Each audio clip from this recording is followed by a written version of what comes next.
Hello everybody, thanks for joining me for another digital art lesson. Last week we talked about one of my favorite artists, and that was Rene Magritte. Instead of an apple, I have an orange here. So we talked about how he changed his scale and the size of his objects or the elements in his painting, in his surreal paintings, okay? So this week we're going to still talk about that word scale, and we're still going to do a surreal drawing, but this time we're going to look at the Leaning Tower of Pisa. And the Leaning Tower of Pisa is going to be one of the objects in our surreal drawing. Let's talk about what we need for today's lesson. So if you have your sketchbook handy, that's great. If not, any old piece of paper would do fine for today's lesson. You're going to need a pencil to sketch out your ideas, and then you're going to use whatever you want to add color. I chose to use colored pencil and crayon today. Okay, so let's review that definition of scale really quick before we get started on today's lesson. Scale, remember we said it has lots of different meanings. You can weigh something on a scale. Fish have scales, but we're talking about this meaning of scale, and that is the scale that refers to the size of an object in relationship to another object. Well, today we're going to use one of those objects is going to be the Leaning Tower of Pisa, and the other object is going to be a person, or a person's hand or their foot. And I'll get into that in 1 second, all right? So really quick, I want to talk about scale again. And I want to review that if something is closer to you or in the foreground, it's going to be bigger, and it's going to be usually in more detail because you're going to be able to see it very close up. Now, it also makes things very big, okay? And the same thing happens if you put it behind you. If you put something in the background, they get very small, right? Watch how this orange can mysteriously grow bigger and bigger and bigger and bigger as I'm just moving it closer towards the camera. It's almost as big as my head. And there we go. This orange is now as big as my head. Now, the only reason it is because it is closer to the camera. You and I know that this orange is pretty small compared to the size of my head. Now, if this orange was in the background and I put it way back behind this wall here, it would get really, really small, okay? So when we're looking at the Leaning Tower of Pisa today, and we'll look at the history of the Leaning Tower of Pisa a little bit. We'll find out when it was made, when they started the construction on it, and why it leans, okay? So let's go ahead and look at the poster that I made for today's lesson about the Leaning Tower of Pisa. The Leaning Tower of Pisa is a bell tower located in the Italian city of Pisa. It's known for its nearly 4-degree lean, and that is the result of an unstable foundation. The tower began to lean during construction, which started in 1173, and it wasn't completed until 1372. That's 199 years. That's almost 200 years it took them to complete the construction to finish the building of the Leaning Tower of Pisa. Now, Pisa got its name from a Greek word meaning marshy land. Now, what do you all think? Do you think it's a good idea to build something that weighs tons and tons and tons of weight on marshy land? Oh, it might lean over, right? It might start to tilt. If you don't build something that's going to be really heavy on a solid foundation, then it's liable to tilt or lean, or maybe even, if it gets really bad, fall over, which the Leaning Tower of Pisa has not done, and it's been around for a very long time. So there are 8 floors of the Leaning Tower of Pisa, and there's almost 300 stairs that spiral up to the very top, which you can walk on the very top on the 8th floor. There are 7 bells. Remember I said it was a bell tower. There are 7 bells on the 8th floor. So the building itself is actually 186 feet.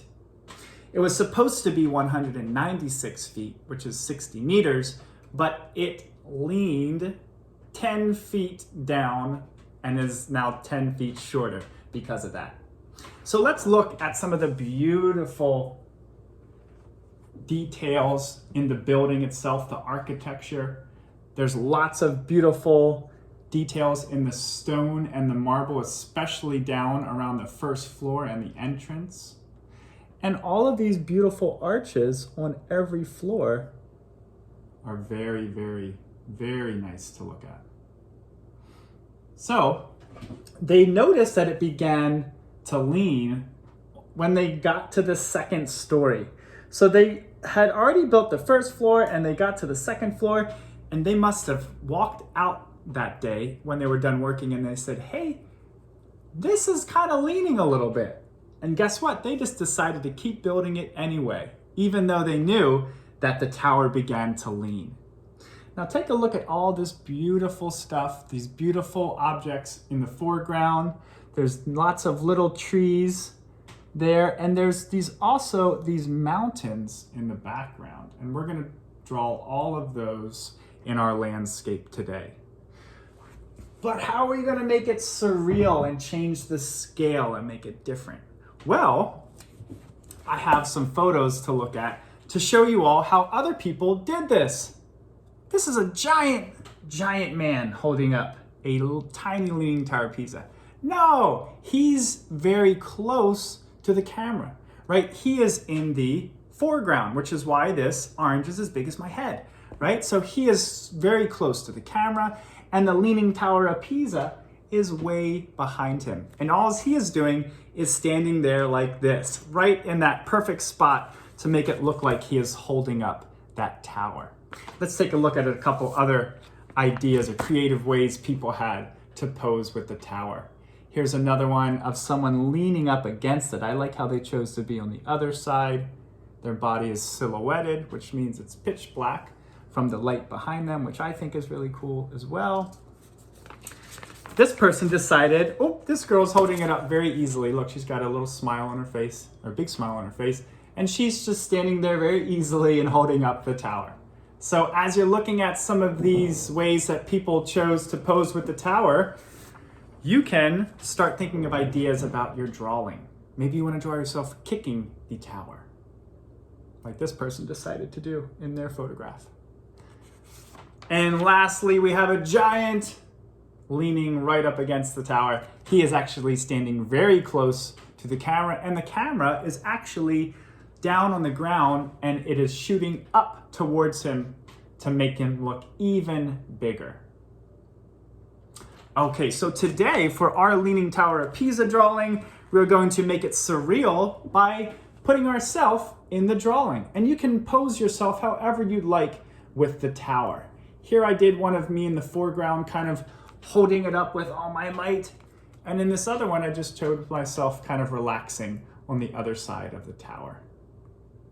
Now I'm going to show you all how to draw the tower, and I'm also going to draw just my hand holding up the tower, just to show you one other thing that you could do. Now you could do your foot kicking the tower down, or you could even try to have a foot kind of holding the tower up if you'd like to, okay? I'm gonna keep those ideas up to you. Keep an open mind going into the project, and however you want to be posing with the Leaning Tower of Pisa is entirely up to you.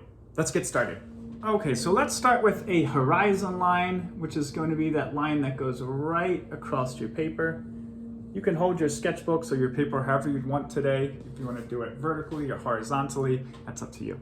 I'm going to do it vertically so that you can really see that the tower is nice and big. Now you can exaggerate. That means you can make your tower look like it's leaning even more than it really is if you'd like to in your drawing. So instead of doing a straight line across, I'm going to do a curved line to give my structure or my building a little bit of dimension. I want it to look like it is a cylinder. So remember we talked about there are 8 floors. I'm going ahead and I'm putting in that top floor right now. And if you want to, you could even put a little guardrail on the top to show that you can walk all the way to the top. And there's a flag up there too.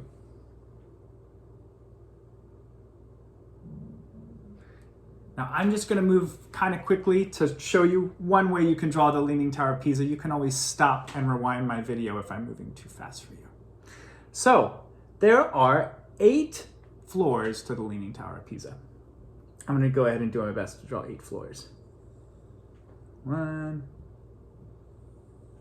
2, 3, 4, 5.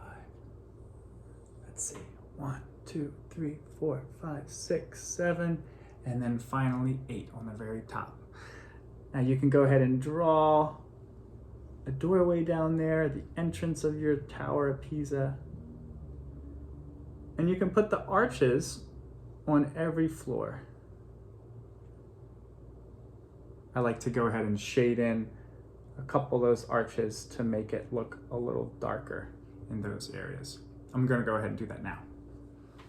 All right, well now that we have all of those arches drawn on our Tower of Pisa, you can go ahead and put some little things in the foreground. Now I noticed that there was those trees down below. And if we're gonna go ahead and put these trees in the foreground, kind of down by the building, you're going to add different layers to your landscape, which will make it look more realistic. Let's go ahead and put some mountains behind the tower too. Okay, now this is the time when you really get to get as creative as you like and make it as surreal as you like. So right now it looks pretty normal, but once I put my giant hand holding up the tower, it's going to become a surreal drawing. Let me get started on drawing my hand. All right, well I've drawn my gigantic hand holding up the Leaning Tower of Pisa. Remember, you don't have to draw a hand. You could draw a foot if you want, holding it up, or even kicking it down if you'd like to, or you could draw your whole body positioned any way you'd like with the Leaning Tower of Pisa. You could be holding it up. You could be leaning up against the side of it. I want to see all of your beautiful creative ideas, and I can't wait to see what you come up with. I'll see you next week.